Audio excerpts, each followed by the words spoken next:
नमस्कार, स्वागत है आप सभी का हमारे YouTube चैनल सोशियो की पॉइंट पर।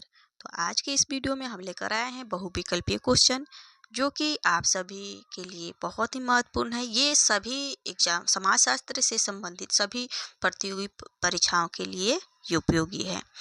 तो लास्ट तक बने रहिएगा। चलिए शुरू करते हैं आज का बहुविकल्पीय क्वेश्चन। सबसे पहला क्वेश्चन है कि शक्ति अभियान की अवधारणा किसने प्रस्तुत की। शक्ति अभियान की बात कौन करते हैं? मिल्स करते हैं, पेरेटो करते हैं, मार्क्स करते हैं या कांट करते हैं। तो शक्ति अभियान की जो अवधारणा देते हैं ये मिल्स देते हैं। ऑप्शन ए इसका राइट आंसर हो जाएगा। क्वेश्चन नंबर 2 है कि जाति की संरचना की व्याख्या में संरचनात्मक पक्ष को किसने महत्व प्रदान किया है? ड्यूमा ने, श्रीनिवास सिंगर या पोकॉक? किसने ये करते हैं? लुइस डूमा। ऑप्शन ए इसका राइट आंसर हो जाएगा। क्वेश्चन नंबर 3 है किसने कहा कि सत्ता का विभेदीकृत वितरण वर्ग निर्माण एवं वर्ग संघर्ष को जन्म देता है? ये किसका मानना है? तो ये मानना है राल्फ डेरेनडार्फ का। तो ऑप्शन सी इसका राइट आंसर हो जाएगा। चलिए अगला क्वेश्चन देखते हैं। क्वेश्चन नंबर 4 है कि निम्नलिखित में से किसमें स्तरीकरण नहीं पाया जाता है? इसमें स्तरीकरण किसमें नहीं पाया जाता है? मानवों में नहीं पाया जाता है, मधुमक्खियों में, पौधों में या व्यायाम में? किसमें स्तरीकरण नहीं हो सकता? तो ये ऑप्शन डी इसका राइट आंसर हो जाएगा। व्यायाम में कोई स्तरीकरण नहीं होता है। क्वेश्चन नंबर 5 है कि प्रजाति की अवधारणा है। प्रजाति की अवधारणा कौन सा किस प्रकार का है? ये प्राणी शास्त्रीय अवधारणा है या सामाजिक अवधारणा है या धार्मिक अवधारणा है या राजनीतिक अवधारणा है? प्रजाति जो है किस प्रकार की अवधारणा है? तो ये है प्राणी शास्त्रीय अवधारणा है। ऑप्शन ए इसका राइट आंसर हो जाएगा। क्वेश्चन नंबर 6 है कि जापान में एनु प्रजाति के लोग कहाँ पाए जाते हैं? पूर्वी भाग में, दक्षिणी भाग में, पश्चिमी भाग में या उत्तरी भाग में? तो ये एनु प्रजाति जो है जापान की, वो किस भाग में पाई जाती है? तो वो उत्तरी भाग में पाई जाती है। ऑप्शन डी इसका राइट आंसर हो जाएगा। क्वेश्चन नंबर 7 है कि सेनाट के अनुसार ऋग्वेद में आर्य जो थे, आर्य ने वर्ण शब्द का प्रयोग किनमें जिनमें भेद के लिए किया था? किस शब्द का प्रयोग मतलब किनमें भेद के लिए वर्ण शब्द का प्रयोग किया था? तो ये द्विज और शूद्रों में। ऑप्शन बी इसका राइट आंसर हो जाएगा। क्वेश्चन नंबर 8 है कि शब्द काष्टा जो है यानी कि जाति शब्द का उत्पत्ति किससे हुए? काष्टा से। काष्टा शब्द किस भाषा से लिया गया है? यूनानी से, लैटिन से या जर्मनी से या पुर्तगाली? तो काष्टा शब्द किस भाषा का है? तो ये पुर्तगाली है। ऑप्शन डी इसका राइट आंसर हो जाएगा। क्वेश्चन नंबर 9 है कि निम्नलिखित में से कौन सा समूह द्विज का उदाहरण है? इसमें से द्विज का उदाहरण कौन सा है? तो ये हो जाता है क्षत्रिय, वैश्य और शूद्र। ऑप्शन डी इसका राइट आंसर हो जाएगा। क्वेश्चन नंबर 10 है कि ऑस्कर लेविस ने भारत में अंतरजातीय संबंधों का विश्लेषण किस परिप्रेक्ष्य में किया? विवाह के संबंध में, जजमानी संबंध में, सहभोज संबंध में या सामाजिक संबंध में? तो किस संबंध में किया था? ये सहभोजी संबंध। ऑप्शन सी इसका राइट आंसर हो जाएगा। क्वेश्चन नंबर 11 है कि जाति व्यवस्था को कौन से कारक ने कमजोर किया है? जाति व्यवस्था को किस कारक ने कमजोर किया है? औद्योगिकरण ने, यातायात के साधन ने या नगरीकरण ने? तो ये तीनों ने ही जाति व्यवस्था को क्या किया है? कमजोर करने में सहायक है। तो ये ऑप्शन डी इसका राइट आंसर हो जाएगा। क्वेश्चन नंबर 12 है कि निम्नलिखित में से कौन जातिवाद के विकास का कारण नहीं है? इसमें से जातिवाद के विकास का कारण कौन सा नहीं है ये बताना है। विवाह संबंधी प्रतिबंध, नगरीकरण, यातायात के साधनों में वृद्धि या जजमानी प्रथा? तो जातिवाद के विकास का कौन सा कारण नहीं है? तो ये क्या हो जाएगा? नगरीकरण। ऑप्शन बी इसका राइट आंसर हो जाएगा। चलिए अगला क्वेश्चन देख लेते हैं। क्वेश्चन नंबर 13 है कि भारतीय उपमहाद्वीप में पारंपरिक समाज की वर्ण व्यवस्था का आधार है। पारंपरिक समाज जो है वर्ण व्यवस्था का आधार है। जन्म एवं कर्म के आधार पर, वर्ण गुण एवं कर्म के आधार पर, प्रतिष्ठा एवं धर्म के आधार पर, या परंपरा एवं धर्म के आधार पर। तो किस आधार पर है? तो ये हो जाता है गुण और कर्म। ऑप्शन बी इसका राइट आंसर हो जाएगा। क्वेश्चन नंबर 14 है कि वर्ण व्यवस्था का जाति व्यवस्था में परिवर्तन होने का मूल कारण था। वर्ण व्यवस्था जाति व्यवस्था में परिवर्तित हुआ, इसका मूल कारण क्या था? कि वर्ण का आधार जन्म को मानना। बी है समाज के परंपरागत व्यवसायिक समूह बनाना। और सी है पद सोपान में दृढ़ता। तो ये क्या हो जाएगा? सभी इसके मूल कारण थे। ऑप्शन डी इसका राइट आंसर हो जाएगा। चलिए अगला देख लेते हैं। क्वेश्चन नंबर 15 है समाज में वर्ग निर्माण होता है। समाज में वर्ग निर्माण कैसे होता है? सामान्य सामाजिक स्थिति से होता है, हितों की चेतना से होता है, या जातियों के टूटने से होता है। या तो क्या हो जाएगा? ऑप्शन डी इसका राइट आंसर हो जाएगा। सामान्य सामाजिक स्थिति से और हितों की चेतना से। ऑप्शन डी इसका राइट आंसर हो जाएगा। ए और बी दोनों। अगला क्वेश्चन है क्वेश्चन नंबर 16 है कि समाज वैज्ञानिकों द्वारा सामाजिक वर्ग निर्धारण के लिए सामान्यतः प्रयुक्त आधार कौन सा था? आय और शैक्षिक स्तर, या आय व्यवसाय और शैक्षिक स्तर, या व्यवसाय आय और संभाषण का ढंग। कौन सा ये जो होगा सामाजिक वर्ग निर्धारण के लिए कौन सा आधार मानते हैं? तो ये ऑप्शन सी इसका राइट आंसर हो जाएगा। आय, व्यवसाय और शैक्षिक स्तर। क्वेश्चन नंबर 17 है कि समाजों का सामाजिक वर्गों में विभाजन मुख्य रूप से इसलिए हुआ कि व्यक्ति दूसरे की अपेक्षा उच्च अनुभव करना चाहते थे, या समाजों का संचालन तब तक सहज रूप से नहीं हो सकता जब तक कि कुछ लोग अन्य से उच्च परिस्थिति ना हो। सी है कि समाज में श्रम विभाजन कुछ व्यक्तियों को अन्य से अधिक उत्तरदायित्व सौंपता है। और डी है सभी कथन सत्य हैं। तो क्या हो जाएगा इसका राइट आंसर? इसका राइट आंसर हो जाएगा ये सभी के सभी सही हैं। ऑप्शन डी इसका राइट आंसर हो जाएगा। क्वेश्चन नंबर 18 इसमें है कि जाति प्रथा कौन से समाज की विशिष्टता है? जाति प्रथा किस समाज की विशिष्टता है? हिंदू समाज की, मुस्लिम समाज की, ईसाई समाज की, या सभी समाजों की? तो ये कौन सी समाज की विशेषता हो जाती है? ये हिंदू समाज की विशेषता है जाति प्रथा। क्वेश्चन नंबर 19 है कि सामाजिक वर्ग है। एक सामाजिक वर्ग क्या है? श्रेणी है, द्वितीयक समूह है, सामाजिक समूह है, या औसतन है? क्या है? तो सामाजिक वर्ग एक श्रेणी है। ऑप्शन ए इसका राइट आंसर हो जाएगा। क्वेश्चन नंबर 20 है कि निम्नलिखित में से बताइए कि वर्ग संरचना सर्वप्रथम कब विकसित हुई? वर्ग संरचना है वो कब विकसित हुई? आदिम समाज से, या जनजातीय समाज से, कृषक समाज से, या औद्योगिक समाज से? किस समाज से ये वर्ग संरचना विकसित हुआ? तो ये हो जाता है कृषक समाज से। ऑप्शन सी इसका राइट आंसर हो जाएगा। क्वेश्चन नंबर 21 है कि निम्नलिखित में से कौन प्रभु जाति का गुण नहीं है? इसमें से बताना है कि प्रभु जाति का गुण कौन सा नहीं है? संख्या की प्रधानता, राजनैतिक प्रभुत्व, आर्थिक प्रभुत्व, या जातीय प्रभुत्व। इसमें से प्रभु जाति होने के लिए कौन सा गुण जो है वो नहीं है, आवश्यक नहीं है? तो ये क्या हो जाएगा? जाति की उच्चता। ऑप्शन डी इसका राइट आंसर हो जाएगा। क्वेश्चन नंबर 22 है कि निम्नलिखित में से कौन से वर्ग की विशेषता नहीं है? इसमें से कौन सा वर्ग की विशेषता नहीं है? वर्ग चेतना, वर्ग द्विवेश, या वर्गों का ध्रुवीकरण, या प्रदत्त सदस्यता। तो क्या हो जाएगा इसका राइट आंसर? प्रदत्त सदस्यता। ऑप्शन डी इसका राइट आंसर हो जाएगा। क्वेश्चन नंबर 23 है कि निम्नलिखित में से कौन सा प्राचीन हिंदू समाज की सामाजिक संरचना की व्याख्या करता है? धार्मिक सहिष्णुता, अहिंसा, अवतारों में विश्वास, या वर्णाश्रम धर्म। तो ये प्राचीन हिंदू समाज की सामाजिक संरचना की व्याख्या कौन करता है? तो ये करता है वर्णाश्रम धर्म। ऑप्शन डी इसका राइट आंसर हो जाएगा।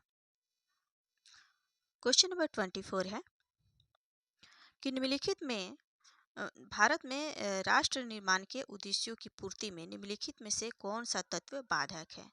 राष्ट्र निर्माण के उद्देश्यों में कौन सा तत्व जो है बाधक? समूहों की विविधता या क्षेत्रीय एवं सांस्कृतिक पहचान या जातिवाद या उपरोक्त सभी।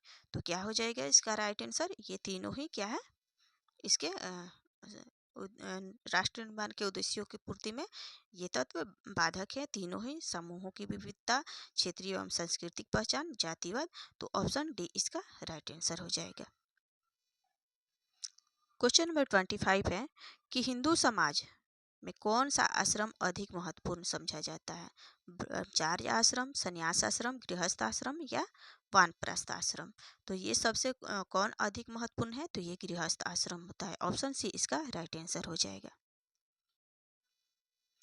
अगला क्वेश्चन है, क्वेश्चन नंबर 26 है कि कौन सी भारतीय समाज के लिए समकालीन सामाजिक समस्या नहीं है? इसमें कौन सा समकालीन सामाजिक समस्या नहीं है? सांप्रदायिकतावाद, प्रजातंत्रवाद, आतंकवाद या क्षेत्रवाद। कौन सा अभी जो है सामाजिक समस्या नहीं है? तो क्या हो जाएगा? ऑप्शन बी इसका राइट आंसर हो जाएगा, प्रजातंत्रवाद। क्वेश्चन नंबर 27 है कि जाति एक मनोवैज्ञानिक प्रघटना है एवं हिंदू मस्तिष्क में गहराई से बैठ गई है। यह किसकी धारणा है? यह किसका कथन है? तो ये कथन है लुईस डूमा का। ऑप्शन बी इसका राइट आंसर हो जाएगा। क्वेश्चन नंबर 28 है कि जाति के तीन पक्ष धर्मनिरपेक्षता, एकीकरणीय और वैचारिकी पूर्ण किसने प्रतिपादित किया है? तो ये करते हैं रजनी कोठारी। ऑप्शन डी इसका राइट आंसर हो जाएगा। चलिए अगला क्वेश्चन देख लेते हैं। क्वेश्चन नंबर 29, एक व्यक्ति जो बिजली मिस्त्री है, एक व्यक्ति जो बिजली मिस्त्री का काम छोड़ करके श्रमिक का कार्य करने लगा, एक उदाहरण है। कौन सी गतिशीलता का उदाहरण है? ऊर्ध्वाधर गतिशीलता, क्षैतिज गतिशीलता या सामाजिक गतिशीलता या व्यवसायिक गतिशीलता। तो ये व्यवसाय को छोड़कर ये बिजली मिस्त्री था और एक श्रमिक का काम करना, एक व्यवसाय से दूसरे व्यवसाय में चला गया। तो इसलिए इसका राइट आंसर क्या हो जाएगा? ऑप्शन डी हो जाएगा, व्यवसायिक गतिशीलता का ये एक उदाहरण है। क्वेश्चन नंबर 30 है कि caste in modern India in other essays के लेखक कौन है? घुरिये हैं, राधा कृष्णन है, पीएच प्रभु है या श्रीनिवास है। तो कौन हो जाते हैं इसके? ये बुक जो है श्रीनिवास जी का है। तो ऑप्शन डी इसका राइट आंसर हो जाएगा। क्वेश्चन नंबर 31 है कि अपनी पुस्तक कास्ट इन इंडिया में जे.एच. हटन ने अनुसूचित जातियों को इंगित करने के लिए निम्न में से किसका प्रयोग किया है? दलित जातियों को, दलित जातियां या बहिष्कृत जातियां, अस्पृश्य जातियां या निम्न जातियां। अनुसूचित जातियों को इंगित करने के लिए उन्होंने किस शब्द का प्रयोग किया है? तो ये बहिष्कृत जातियां। ऑप्शन बी इसका राइट आंसर हो जाएगा। क्वेश्चन नंबर 32 है कि सामाजिक स्तरीकरण में किसके सिद्धांत को कार्यात्मक स्तरीकरण का सिद्धांत कहा जाता है? डेविस और मोरे का या मॉर्टन का, वेबर का या कार्ल मार्क्स का। किन की जो है कार्यात्मक स्तरीकरण का सिद्धांत कहा जाता है? तो ये होता है डेविस और मोरे। ऑप्शन ए इसका राइट आंसर हो जाएगा। अगला क्वेश्चन है, इसमें कथन एवं कारण दिए गए हैं। कथन है कि भारत में मूल आक्रामक आर्यों में जो विशिष्ट पदों में विभक्त थे, यहाँ के समाज में सामाजिक स्तरीकरण का सिद्धांत प्रारंभ किया, जो पलने से ही भोजन संबंधी निषेधों का आधार पर उपवर्जित जनजातीय समूहों में विभाजित था। कारण दिया हुआ है कि सामाजिक स्तरीकरण की प्रणालियों में भारतीय जाति की व्यवस्था अद्वितीय है। तो क्या हो जाएगा इसका राइट आंसर? जो है ये कह रहा है कि ए और आर दोनों सही है, लेकिन आर जो है ए की सही स्पष्टीकरण नहीं है। चलिए अगला क्वेश्चन देख लेते हैं। क्वेश्चन नंबर 34 है कि निम्नलिखित में से कौन एक जाति की विशेषता है? इसमें से कौन सा एक जाति की विशेषता है? बहुपत्नी प्रथा, खुली सामाजिक व्यवस्था, अंतःविवाह या सामाजिक गतिशीलता। क्या हो जाएगा जाति व्यवस्था के ये विशेषता? तो ये अंतःविवाह, यानी कि जाति के अंदर ही विवाह करना, ये इसकी एक विशेषता है। ऑप्शन सी इसका राइट आंसर हो जाएगा। क्वेश्चन नंबर 35 है कि भारत में अंतरजातीय संबंधों का विश्लेषण वाइजर ने मुख्यतः किस आधार पर किया है? किस आधार पर किया है? वैवाहिक संबंधों के आधार पर, जजमानी संबंधों के आधार पर, सहभोजी संबंधों के आधार पर या सामाजिक संबंधों के आधार पर। तो कौन सा हो जाएगा? ये जजमानी संबंधों के आधार पर। ऑप्शन बी इसका राइट आंसर हो जाएगा। क्वेश्चन नंबर 36 है कि किसकी दृष्टि में विवेकीकरण पूंजीवाद के उदय का आधार है? किनकी दृष्टि में जो विवेकीकरण है वो पूंजीवाद का आधार है? तो ये मैक्स वेबर के दृष्टि में। ऑप्शन डी इसका राइट आंसर हो जाएगा। क्वेश्चन नंबर 37 है कि अपनी ही जाति में विवाह को कहा जाता है। अपनी ही जाति में विवाह को क्या कहा जाता है? अंतः विवाह कहा जाता है। ऑप्शन जो डी है इसका राइट आंसर हो जाएगा। अगला क्वेश्चन है कि द राइज ऑफ मेरिटोक्रेसी किसने लिखी? पार्सन्स ने, माइकल यंग ने या डेविस ने या रोजेनफोल्ड ने। तो ये किसका बुक है? तो ये बुक है माइकल यंग का। ऑप्शन बी इसका राइट आंसर हो जाएगा। अगला क्वेश्चन है कि कौन यह मानता है कि जाति एक मनोवैज्ञानिक प्रघटना है? जाति एक मनोवैज्ञानिक प्रघटना है और हिंदू मस्तिष्क में गहराई से बैठ गया है। ये कथन जो है किसका है? तो ये लुईस डूमा का है। ये बार बार क्वेश्चन एग्जाम में पूछे जाते हैं। चलिए अगला क्वेश्चन देख लेते हैं। क्वेश्चन नंबर 40 है कि धनी एवं और गरीब के बीच में संघर्ष को निम्न में से किस श्रेणी में रखा जा सकता है? जातीय संघर्ष, राजनीतिक संघर्ष, वर्ग संघर्ष या व्यक्तिगत संघर्ष। इसको धनी और गरीब के बीच में जो संघर्ष होता है उसको किस श्रेणी में रखा जा सकता है? तो इसको वर्ग संघर्ष के। ऑप्शन सी इसका राइट आंसर हो जाएगा। चलिए अगला क्वेश्चन देख लेते हैं। क्वेश्चन नंबर 41 है कि उदाग्र सामाजिक गतिशीलता द्वारा निम्नलिखित परिवर्तनों में से किस प्रकार का परिवर्तन आ जाता है? उदाग्र गतिशीलता द्वारा निम्नलिखित परिवर्तनों में से कौन सा आता है परिवर्तन? संरचनात्मक परिवर्तन, प्रौद्योगिकी परिवर्तन, जैविकीय परिवर्तन या भौगोलिक परिवर्तन। कौन सा परिवर्तन आता है? तो ये आता है ऑप्शन ए इसका राइट आंसर हो जाएगा, संरचनात्मक परिवर्तन। क्वेश्चन नंबर 42 है।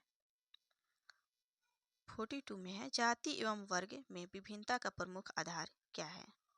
जाति एवं वर्ग में विभिन्नता का प्रमुख आधार क्या हो जाता है? लंबवत विभाजन, वंशानुगत सामाजिक परिस्थिति, असमानता या उपसांस्कृतिक अंतर। क्या हो जाएगा इसका राइट आंसर? ये होता है वंशानुगत सामाजिक परिस्थिति। ऑप्शन बी इसका राइट आंसर हो जाएगा। क्वेश्चन नंबर 43 है कि निम्नांकित में से कौन सा एक जाति की विशेषता है? इसमें से जाति की विशेषता क्या है? अंतर्विवाह, खुली व्यवस्था है या बहुपत्नी विवाह है या सामाजिक गतिशीलता। तो जाति की विशेषता पहले भी क्वेश्चन आया था इससे, तो क्या हो जाता है? अंतर्विवाह, अपनी ही जाति में विवाह करना, ये जाति की एक प्रमुख विशेषता है। चलिए अगला क्वेश्चन देखते हैं। क्वेश्चन नंबर 44 है कि सामाजिक स्तरीकरण शब्द जो है संदर्भित करता है, किसे संदर्भित करता है? विभिन्न श्रेणियों में जनसंख्या के विभाजन को या वर्ग के संदर्भ में जनसंख्या के विभाजन को या श्रेष्ठता एवं हीनता की भावना से जनसंख्या के विभाजन को या सामाजिक विभेदीकरण एवं श्रेणीकरण के एक कारक के प्रकार को। ये किसको संदर्भित करता है? सामाजिक स्तरीकरण। तो ये संदर्भित करता है सामाजिक विभेदीकरण एवं श्रेणीकरण के एक प्रकार को। ऑप्शन डी इसका राइट आंसर हो जाएगा। क्वेश्चन नंबर 45 है कि समाज का जो 3 स्तरों पर वर्गीकरण, संरक्षक, सहायक और मजदूर, निम्नलिखित में से ये किसने किया है? जो समाज को 3 स्तरों में बांटा है, संरक्षक, सहायक और मजदूर में, तो ये बांटते हैं अरस्तु। ऑप्शन ए इसका राइट आंसर हो जाएगा। चलिए अगला क्वेश्चन देख लेते हैं। क्वेश्चन नंबर 46 है, सर्वहाराकरण की प्रक्रिया का अर्थ क्या होता है? सर्वहाराकरण की प्रक्रिया का क्या अर्थ होता है? बुर्जुआ वर्ग का अवरोहन श्रमिक वर्ग में होना, या मध्य वर्ग का अवरोहन जो है वो श्रमिक वर्ग में होना, या निम्न वर्ग का अवरोहन श्रमिक वर्ग में होना, या किसी भी वर्ग का अवरोहन श्रमिक वर्ग में होना। तो क्या हो जाता है? इसका राइट आंसर जो है मध्यम वर्ग का अवरोहन श्रमिक वर्गों में होना। सर्वहाराकरण की प्रक्रिया का यही अर्थ होता है। चलिए अगला क्वेश्चन देख लेते हैं। 47, मैक्स वेबर ने जाति के ये लक्षण बताए हैं। कौन कौन से लक्षण बताए हैं जाति के? कि जाति एक निर्जातीय समूह है, जाति एक समुदाय है, जाति एक हिंदू धर्म सभा है, जाति जो है ये क्या है? एक समृद्ध परिस्थिति समूह है। तो इसका राइट आंसर क्या हो जाएगा? ऑप्शन डी इसका राइट आंसर हो जाएगा कि जाति की क्या लक्षण है? कि एक समृद्ध परिस्थिति समूह। चलिए अगला क्वेश्चन देख लेते हैं। क्वेश्चन नंबर 48 है कि उस समूह को जिसकी सुनिश्चित सत्ता हो, अपना नाम हो, जो परिबद्ध हो, जिसमें अपना अस्तित्व की चेतना हो और जिसमें सांस्कृतिक सचेतनता हो, कहा जाता है। उसे क्या कहा जाता है? एक जाति कहा जाता है। ऑप्शन ए इसका राइट आंसर हो जाएगा। क्वेश्चन नंबर 49 है कि एक ग्राम जिसमें जजमानी व्यवस्था अपनाई जाती है, उसमें नाई और धोबी का संबंध निम्नलिखित में से किससे है? कारीगर जातियां कहा जाता है नाई और धोबी को, या सेवक जातियां, या भूतपूर्व अछूत जातियां, या क्या हो जाएगा? मध्य जातियां। क्या हो जाएगा इसका राइट आंसर? धोबी और नाई को क्या कहा जाता है? सेवक जातियां। ऑप्शन बी इसका राइट आंसर है। क्वेश्चन नंबर 50 है कि यह विचार किसने दिया कि स्तरीकरण योग्यता के प्रोत्साहन एवं चयन में एक बाधक के रूप में कार्य कर सकता है, और बहुधा यह करता भी है। यह किसका कथन है? ड्यूमेन का, मर्टन का, डेविस मूरे का, या दुर्खिम का? तो ये कथन है ड्यूमेन का। ऑप्शन ए इसका राइट आंसर हो जाएगा। तो आज का ये क्लास यहीं पे ख़त्म होता है। तो आगे हम आपके लिए और भी बहुविकल्पीय क्वेश्चन लेकर आएंगे। तो आज का अगर आपको ये वीडियो अच्छा लगा है और आपको एग्ज़ाम में थोड़ी सी भी अगर मदद मिलती है, तो हमारे वीडियो को लाइक करें, चैनल को सब्सक्राइब करें एवं दोस्तों में भी शेयर करें।